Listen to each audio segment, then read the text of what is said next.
रहनुमा तहरीक इंसाफ शेर अफजल मरवत ने पीटीआई की सियासी कमेटी से निकाले जाने की तरदीद कर दी है। सोशल मीडिया पर गुज़िश्ता रोज से ये इतलात ज़ेर गर्दिश है कि शेर अफजल मरवत को पार्टी रहनुमा पर तनकीद करने पर पीटीआई की सियासी कमेटी ने निकाल दिया है। गुज़िश्ता रोज अडयाला जेल के बाहर मीडिया से बातचीत करते हुए शेर अफजल मरवत ने कहा है कि शिबली फराज और उमर अयूब ने आधी बाने पीटे इमरान खान से मेरी मुलाकात होने नहीं दी।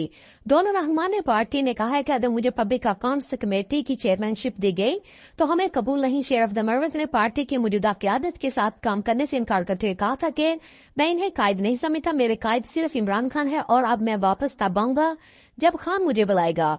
उन्होंने इल्जाम आयद किया कि शिबली फराज और उमर अयूब पार्टी में अपने पसंद के लोगों को डाल रही हैं ताकि पार्टी में अपनी पोजीशन मुस्तहकम रख सके। बाद मीडिया और सोशल मीडिया पर इतलात गर्जर करने लगी हैं कि पाकिस्तान तहरीक इंसाफ ने शेर अफजल मरवत को सियासी कमेटी और व्हाट्सएप ग्रुप से निकाल दिया है।